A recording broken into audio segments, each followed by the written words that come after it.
ನಮಸ್ಕಾರ ಸ್ನೇಹಿತರೆ, welcome to info TV Kannada. ಕೇಂದ್ರ ಸರ್ಕಾರಿ ನೌಕರರಿಗೆ ಮತ್ತೊಂದು ಪೆನ್ಷನ್ ಸ್ಕೀಮ್ನ ಸರ್ಕಾರದವರು ಇವಾಗ ಜಾರಿಗೆ ತಂದಿದೆ. ಏನಿದು ಏಕೀಕೃತ ಪಿಂಚಣಿ ಯೋಜನೆ, ಇದ್ರ ಬಗ್ಗೆ ನಾನು ಇಲ್ಲಿ ಕಂಪ್ಲೀಟ್ ಮಾಹಿತಿನ ನೀಡ್ತೀನಿ. ಹೊಸ ಪಿಂಚಣಿ ವ್ಯವಸ್ಥೆ ಅಂದರೆ NPS ವಿರುದ್ಧ ಅನೇಕ ರಾಜ್ಯಗಳಲ್ಲಿ ಪ್ರತಿಭಟನೆ ವ್ಯಕ್ತವಾಗುತ್ತಿರುವ ನಡುವೆ ಕೇಂದ್ರ ಸರ್ಕಾರ ಮಹತ್ವದ ಘೋಷಣೆಯನ್ನು ಮಾಡಿದೆ.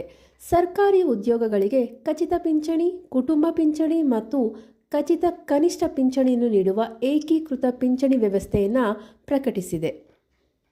ಈ ಯೋಜನೆಯು 23 ಲಕ್ಷ ಕೇಂದ್ರ ಸರ್ಕಾರಿ ನೌಕರರಿಗೆ ಪ್ರಯೋಜನ ಒದಗಿಸಲಿದೆ ಎಂದು ಕೇಂದ್ರ ಸಚಿವರಾದ ಅಶ್ವಿನಿ ವೈಷ್ಣವ್ ಅವರು ತಿಳಿಸಿದ್ದಾರೆ. ಪ್ರಧಾನಿ ನರೇಂದ್ರ ಮೋದಿ ನೇತೃತ್ವದಲ್ಲಿ ನಡೆದ ಕೇಂದ್ರ ಸಂಪುಟ ಸಭೆಯಲ್ಲಿ UPSಗೆ ಅನುಮೋದನೆ ದೊರಕಿದೆ. ಇದು ಸರ್ಕಾರಿ ನೌಕರರಿಗೆ 3 ಬಗೆಯ ಪಿಂಚಣಿ ಲಾಭಗಳನ್ನು ಒದಗಿಸುವ ಗುರಿಯನ್ನು ಹೊಂದಿದೆ. ನೂತನ ಪಿಂಚಣಿ ಯೋಜನೆಯು 2025ರ ಏಪ್ರಿಲ್ 1ರಿಂದ ಅಸ್ತಿತ್ವಕ್ಕೆ ಬರಲಿದೆ. ಸರ್ಕಾರಿ ನೌಕರರಿಗೆ ಖಚಿತ ಪಿಂಚಣಿ ಒದಗಿಸುವ UPSಗೆ ಕೇಂದ್ರ ಸಂಪುಟ ಅನುಮೋದನೆಯನ್ನು ನೀಡಿದೆ. ಈ ಯೋಜನೆಯ ಮೊದಲ ಸ್ತಂಭ 50% ಖಚಿತ ಪಿಂಚಣಿಯಾಗಿದೆ. ಎರಡನೇ ಸ್ತಂಭ ಖಚಿತ ಕೌಟುಂಬಿಕ ಪಿಂಚಣಿಯಾಗಿರಲಿದೆ ಅಂತ ತಿಳಿಸಿದ್ದಾರೆ. UPS ಆಯ್ಕೆಯು ಕೇಂದ್ರ ಸರ್ಕಾರಿ ನೌಕರರಿಗೆ ಕಡ್ಡಾಯವಾಗಿಲ್ಲ. ರಾಷ್ಟ್ರೀಯ ಪಿಂಚಣಿ ಯೋಜನೆ ಮತ್ತು ಏಕೀಕೃತ ಪಿಂಚಣಿ ಯೋಜನೆ ನಡುವೆ ಆಯ್ಕೆ ಮಾಡಲು ಉದ್ಯೋಗಿಗಳಿಗೆ ಅವಕಾಶ ಇರಲಿದೆ ಎಂದು ವೈಷ್ಣವ್ ಅವರು ತಿಳಿಸಿದ್ದಾರೆ.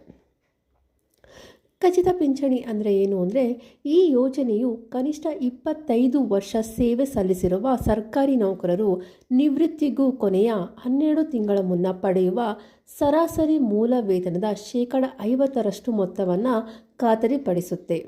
ಕುಟುಂಬ ಪಿಂಚಣಿ ಅಂದರೆ ಏನು ಅಂದರೆ, ಉದ್ಯೋಗಿಯ ಮರಣದ ಸನ್ನಿವೇಶಗಳಲ್ಲಿ ಪಿಂಚಣಿದಾರನ ಕುಟುಂಬವು ಅವರ ಸಾವಿನ ಸಮಯದಲ್ಲಿ 60% ಪಿಂಚಣಿಯನ್ನು ಪಡೆಯಲಿದೆ. ಕನಿಷ್ಠ ಭರವಸೆ ಪಿಂಚಣಿ ಅಂದರೆ, ಕನಿಷ್ಠ 10 ವರ್ಷ ಸೇವೆ ಸಲ್ಲಿಸಿದ ಸರ್ಕಾರಿ ನೌಕರರಿಗೆ ನಿವೃತ್ತಿ ನಂತರ ಮಾಸಿಕ 10,000 ರೂಪಾಯಿ ಪಿಂಚಣಿಯ ಭರವಸೆಯನ್ನು ಈ ಯೋಜನೆ ಒದಗಿಸುತ್ತೆ. ಪ್ರಸ್ತುತ ಇರುವ ಪಿಂಚಣಿ ಯೋಜನೆ ಅನ್ವಯ ಉದ್ಯೋಗಿಗಳು ತಮ್ಮ ವೇತನದ 10% ಪಾಲನ್ನು ನೀಡಿದರೆ ಕೇಂದ್ರ ಸರ್ಕಾರವು 14% ಪಾಲು ನೀಡುತ್ತೆ. ಏಕೀಕೃತ ಪಿಂಚಣಿ ಯೋಜನೆ ಅಡಿಯಲ್ಲಿ ಇದನ್ನು 18%ಕ್ಕೆ ಹೆಚ್ಚಿಸಲಾಗುತ್ತೆ. ಈ ಯೋಜನೆ ಅಡಿ ನಿವೃತ್ತಿ ಸಂದರ್ಭದಲ್ಲಿ ಪ್ರತಿ 6 ತಿಂಗಳು ಸೇವೆಯನ್ನು ಪೂರ್ಣಗೊಳಿಸಿದ್ದಕ್ಕಾಗಿ ಗ್ರ್ಯಾಚ್ಯುಯಿಟಿ ಮತ್ತು ಮಾಸಿಕ ವರಮಾನದ 10% ಜೊತೆಗೆ ಒಟ್ಟು ಮೊತ್ತವನ್ನು ನಿವೃತ್ತಿ ದಿನಾಂಕದಂದು ಪಾವತಿಸಲಾಗುತ್ತೆ. ಈ ಪಾವತಿಯು ನೌಕರರ ಖಚಿತ ಪಿಂಚಣಿಯ ಪ್ರಮಾಣವನ್ನು ತಗ್ಗಿಸುವುದಿಲ್ಲ ಎಂದು ಸಚಿವ ಅಶ್ವಿನಿ ವೈಷ್ಣವ್ ಅವರು ಮಾಹಿತಿನ ನೀಡಿದ್ದಾರೆ.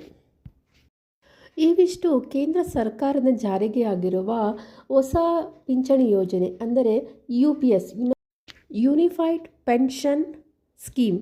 ಇದರ ಬಗ್ಗೆ ಒಂದಷ್ಟು ಮಾಹಿತಿ. ಇದೇ ರೀತಿಯ ಯಾವುದೇ ಒಂದು ಗೌರ್ಮೆಂಟ್ ಸ್ಕೀಮ್ಗಳ ಮಾಹಿತಿಗಾಗಿ ನಮ್ಮ ಚಾನಲ್ ಪ್ಲೀಸ್ ಸಬ್ಸ್ಕ್ರೈಬ್ ಮಾಡಿ ಮತ್ತು ಸಪೋರ್ಟ್ ಮಾಡಿ. ವಿಡಿಯೋ ನೋಡಿದ್ದಕ್ಕಾಗಿ ಧನ್ಯವಾದಗಳು.